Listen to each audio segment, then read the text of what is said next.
오늘 우리에게 주시는 살아계신 하나님의 말씀은 에베소서 제5장 22절에서 33절까지 말씀입니다. 이 새벽에 저에게 주시는 살아계신 하나님의 말씀, 신약성경 에베소서 제5장 22절에서 33절까지 말씀입니다. 이 말씀을 우리 한 절씩 교독하겠습니다. 아내들이여 자기 남편에게 복종하기를 주께 하듯 하라.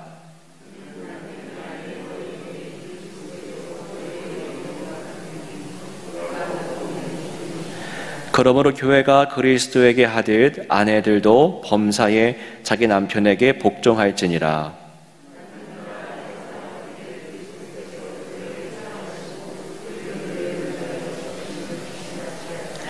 이는 곧 물로 씻어 말씀으로 깨끗하게 하사 거룩하게 하시고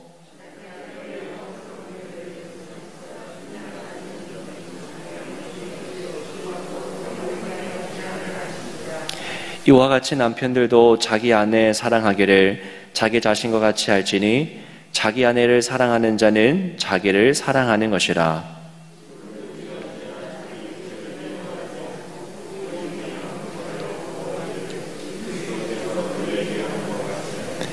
우리는 그 몸의 지체임이라.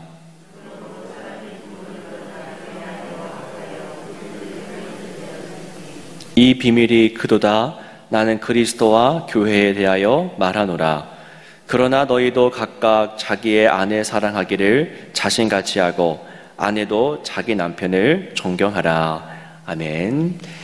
네, 오늘도 하나님 우리에게 말씀하십니다. 그 말씀이 우리의 양식이 되고 또 길이 되고 또 용기가 됩니다.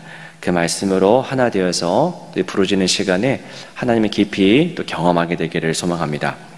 자, 오늘 본문의 말씀은 우리로 하여금 부부관계에 대해서 한 번쯤 생각해보고 또 말씀에 있대요 또 반추해 보도록 인도합니다. 자, 부부는 태초의 관계, 그러니까 관계들 중에 가장 먼저 생겨난 창조된 관계이지요.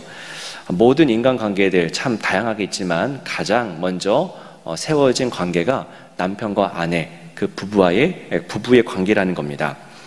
하나님을 우리가 묵상하다 보면은 창세기부터 쭉 하나님이 무엇을 말씀하시고 무엇을 행하셨는가가 이제 등장하는데요. 자, 하나님은 창조된 만물을 보시면서 언제나 이렇게 흡족해 하셨습니다. 그래서 만물을 보실 때마다 뭐라고 하시냐면, 자, 좋다, 또 좋다, 마지막에는 심히 좋다까지 하셨죠. 하나님은 창조하시는 분뿐만이 아니라 창조하신 세계를 바라보면서 즐길 줄 알고 기뻐할 줄 알고 또한 경탄할 줄 아는 분이라는 사실입니다. 하나님 우리가 그 경탄에 참여하기를 원합니다. 그러니까 시무룩하게 너무 무덤덤하게 세상 살아가는 것 주의 백성의 모습이 아니고요. 하나님 우리가 하나님이 기뻐하고 그 경탄하듯이 우리로 하여금 하나님은 그렇게 살아가기를 원하십니다. 지금 여기 창틀로 저 붉은 하늘이 보이는데요. 예, 여러분 안 보이시죠? 저만 지금 보이는 것 같은데 저 하늘 볼 때마다도 와, 우리는 감탄할 수 있고 정말 하나님 놀라우시다, 참 아름다우시다, 우리는 고백할 수 있는 겁니다. 그러니까 뜨는 태양과 또 지는 태양 바라보면서 또 하늘의 달과 별 보면서 또 바람과 비를 보면서 그리고 동물과 식물 또 땅과 바다를 보면서 모든 것을 볼 때에 우리 속에서 기쁨과 감탄이 솟구쳐 나오는 것이 하나님이 바라시는 그게 일종의 또한 예배의 모습이 된다라는 것이죠. 이처럼 하나님은 만물을 보시면서 참 좋다, 심히 좋다라고 말씀하셨습니다. 자, 그런데 그렇게 좋다고 말씀하셨던 하나님께서 성경을 보시면 처음으로 이거 좋지 않은데? 이거 별로 좋지 않다라고 말씀하시는 순간이 있었는데요. 그때가 언제인지 아십니까? 창세기 2장 18절 말씀인데요. 여호와 하나님이 이르시되 사람이 혼자 사는 것이 좋지 아니하니, 이때입니다. 사람이 혼자 사는 것이 좋지 아니하니 내가 그를 위하여 돕는 배필을 지으리라 하시니라. 하나님이 늘 항상 좋다, 너무 좋다, 아름답다 말씀하시다가 딱 아담이 혼자 지내는 것, 하와 없이 홀로 지내는 것, 그것을 보실 때에 하나님은 이거는 좋지 않다라고 처음으로 말씀하십니다. 이처럼 하나님은 어떤 관계, 사람과의 관계든 어떤 자연과의 관계든 그 관계를 귀하게 여기시고요, 그 관계에 가치를 부여하십니다.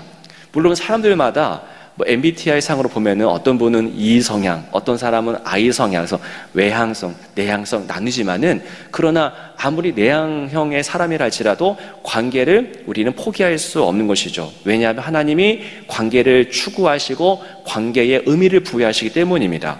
그뿐만이 아니라 하나님이 존재하시는 방식 자체가 그게 관계입니다.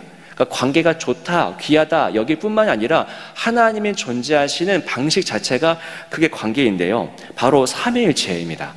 삼위일체, 하나님은 삼위일체로 존재하시죠. 성부, 성자, 성령으로 존재하시는데, 여기서 우리는 삼위, 성부, 성자, 성령의 친밀한 교제를 발견합니다. 우리는 어렸을 때 궁금하지 않습니까? 하나님은 세상을 만드시기 전에 심심해서, 지루해서 그 영원한 시간을 어떻게 버텨오셨을까? 우리 어렸을 때 그렇게 질문해 보지 않습니까? 그 오랜 영원한 시간 동안에 세상 만들기 전에 아무것도 없었을 때 뭐 하셨을까? 그런데 우리의 상상을 뛰어넘죠. 성부, 성자, 성령, 그 삼위의 하나님께서 영원토록 치밀하게 교제하셨더라는 것, 우리가 성경 통해서 알 수 있는 진리입니다. 하나님의 존재 방식이기 때문에 그 관계가, 그분이 창조하신 세계에도 이 진리, 관계성의 진리가 반영되게 되어 있습니다. 그래서 아담이 홀로 있는 것은 하나님이 보시기에 좋지 않을 수밖에 없었던 것이죠. 그래서 하나님은 아담 곁에 하와라고 하는 하나님의 형상대로 지음받은 또 하나의 사람을 그 곁에 두십니다. 그리고 그 둘이 한 몸까지 이루게 하시죠. 자, 바울은 오늘 본문에서 그 창조의 신학, 그 창조주의 하나님의 섭리를 끌어와서 남편과 아내의 관계를 이야기합니다. 아내는 남편에게 뭐 해야 됩니까? 복종해야 되고요, 그리고 남편은 아내를 사랑해야 합니다. 자, 이 영적인 두 가지 조언, 아내는 남편을 복종하고 남편은 아내를 사랑하라라고 한 이 조언은요, 한편으로는 참 시대착오적이다 라고 보이기도 하고요, 또 한편으로는 참 진부하다라고 들리기도 합니다. 아내들에게 복종하라고 하는 조언은 이 시대 문화 가운데 참 불편하게 들릴 수도 있겠지요. 어떻게 복종하란 말을 하느냐, 요즘에 참 듣기 어려운 이야기입니다. 그리고 남편들에게 아내를 사랑하라고 하는 조언은 너무나 당연해서 하나만한 소리 아닌가라고 들리기도 합니다. 자, 우리가 오늘 본문에서 눈여겨봐야 될 부분, 그리고 오늘 말씀을 묵상하면서 우리가 기억해야 될 부분은요, 바울이 남편과 아내에게 조언하는 그 내용이 있는데, 그 조언하는 근거가 무엇이냐라고 하는 겁니다. 복종하라, 사랑하라라고 하는 그 조언을 하게 되는 그 근거가 무엇이냐, 왜 아내는 남편에게 복종해야 되고 왜 남편은 아내를 사랑해야 되는가, 그 근거를 우리는 봐야 됩니다. 자, 바울이 부부관계에 대해서 조언하는 근거는 세상에 어떤 유행하는 문화나 철학이 아닙니다. 자, 만약에 바울이 이 시대에 태어나서 조언한다면요, 그래서 만약에 세상의 TV나 인터넷이나 SNS에 영향을 받는다 한다면은 절대로 복종하라라고 하는 이 단어를 쓰지 못했을 겁니다. 자, 바울은 그리스도와 교회의 관계의 근거에서 말합니다. 그러니까 세상 문화 철학의 근거에서 말하지 않고 그리스도와 교회, 이 두 존재의 관계의 근거에서 남편과 아내의 관계를 조명하고 있다라는 겁니다. 그러니까 아내는 남편에게 복종합니다. 왜 그래야 될까요? 오늘 본문에 나오지 않습니까? 교회가 그리스도에게 복종하기 때문입니다. 교회의 머리가 그리스도이듯이 아내의 머리는 남편이다. 그래서 아내는 남편에게 복종해야 된다. 그 교회와 그리스도 관계에 잇대어서 그 복종이라고 하는 조언을 행하고 있는 겁니다. 자, 우열의 문제로 이해하면 안 됩니다. 남편이 아내보다 우월하고 아내는 남편보다 열등하기 때문에 복종이 이루어지는 것이 절대 아니죠. 하나님이 지은 모든 남자와 여자는 하나님의 형상대로 지음을 받았습니다. 자, 부부간의 복종은 우열의 문제가 아니라 질서의 문제, 섭리의 문제입니다. 이렇게 살아가야 하나님의 뜻이 이루어진다, 섭리의 문제죠. 남편은 아내를 사랑합니다. 그리스도가 교회를 위해서 자기의 모든 몸을 다 내어주셨듯이 남편 아내를 그렇게 진실되게 사랑해야 됩니다. 자신의 그 어떤 것도 아끼지 않는 사랑, 모든 것을 헌신하는 사랑, 그 사랑이 남편들에게 나타나야 된다라고 모든 세대의 남편들에게 말씀하는 겁니다. 이처럼 여러분, 부부의 관계는 다른 것이 아니라 그리스도와 교회의 관계에 밀접하게 연결되어 있다는 것, 우리는 기억해야 됩니다. 그러니까 우리는 부부관계를 생각할 때 내가 왜 복종해야 돼? 내가 왜 사랑해야 돼? 그 이유가 납득이 안 될 때 참 많지 않습니까? 어떻게 복종해? 어떻게 사랑을 해? 그 납득되지 않을 때 우리는 상대방의 표정과 행동이나 인품에 집중하지 말고 그 순간에 우리는 예수와 교회의 관계가 무엇이었지? 라고 생각해야 된다는 겁니다. 그래야 복종이 가능하고 그래야 사랑이 가능합니다. 한 해설은요, 이렇게 이야기를 하더라고요. 이 주제를, 그러니까 부부와의 관계입니다. 이 주제를 전개하는 과정에서 바울은 그리스도와 교회의 관계보다 남편과 아내 관계를 더 잘 설명해주는 비유를 발견하지 못했다. 역으로 그리스도와 교회의 관계에서도 남편과 아내 비유보다 더 나은 설명을 찾을 수 없었다. 무슨 이야기입니까? 그러니까 그리스도와 교회는 남편과 아내의 관계를 너무나 잘 설명해 주는 겁니다. 남편과 아내의 관계가 어떤 거였지라고 했을 때 잘 설명해 주는, 가장 잘 설명해 주는 것이 그리스도와 교회의 관계이고요. 그리고 그 반대로 남편과 아내는 그리스도와 교회의 관계를 잘 설명해 준다는 겁니다.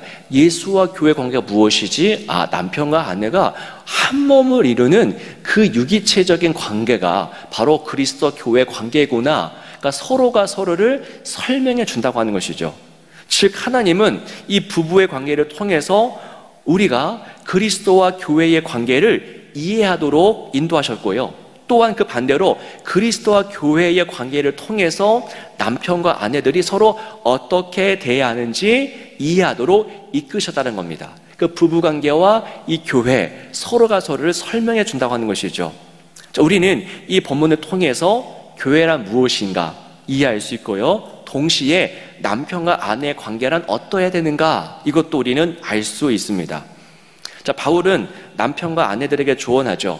그리스도와 교회의 친밀한 관계를 묵상해라.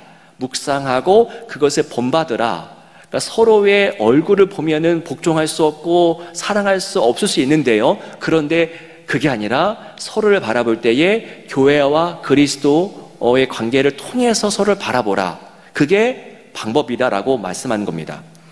주님이 세우신 교회는 철저하게 그리스도에게 복종합니다. 그리스도가 교회의 머리요 시작이기 때문이죠. 그리스도는 교회를 위해서 자기를 온전히 내어주셨습니다. 그리스도는 자기에게 복종하는 교회 위에 군림하지 않습니다. 오히려 교회를 세우기 위해서 자기의 모든 물과 피를 다 쏟아내셨지요.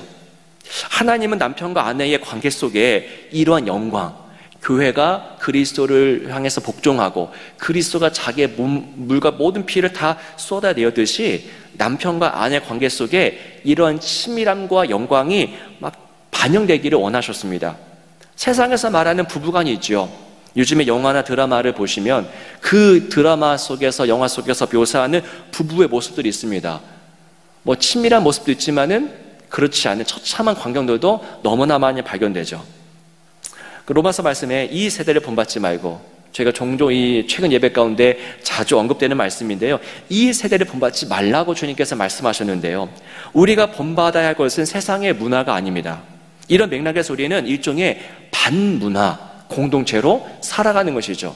세상의 문화, 현 시대의 문화에 동조하고 편승하는 것이 아니라 우리는 적극적으로 맞서고 대적하는 자들입니다.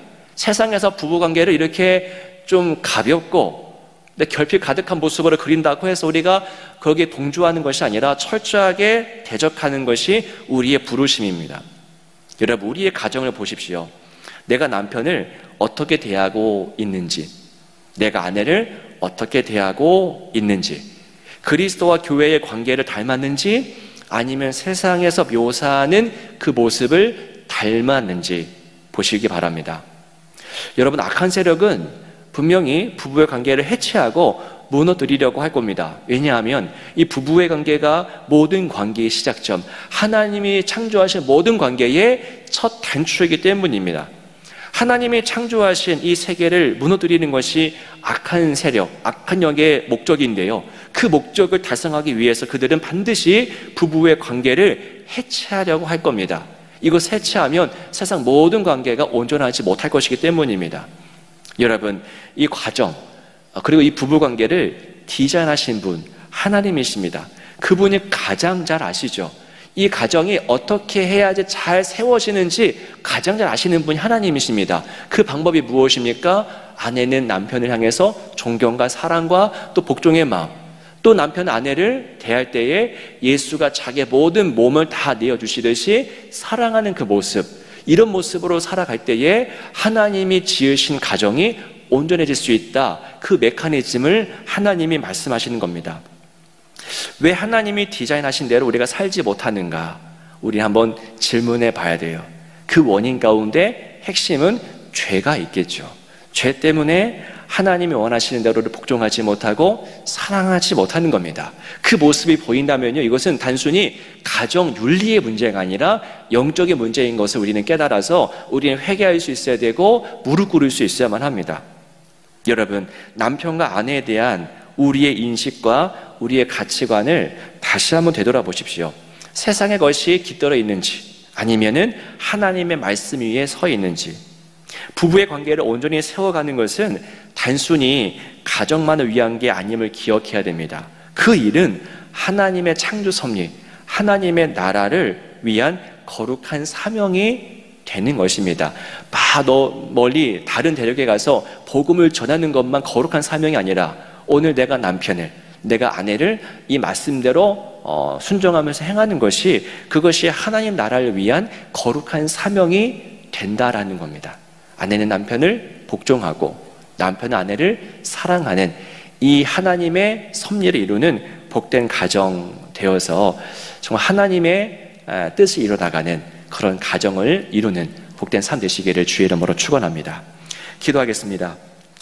살아계신 주 하나님 아버지, 하나님의 지으신 가장 첫 번째 관계, 부부와의 관계, 주님 하나님께서 원하시는 대로 우리가 살아감으로써 우리 가정에서부터 하나님의 뜻이 이루어지고 하나님의 나라가 이루어질 수 있도록 인도하여 주옵소서. 수많은 가정이 아파하고 있습니다.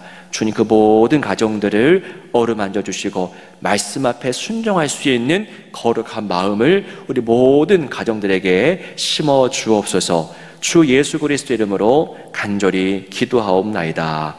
아멘.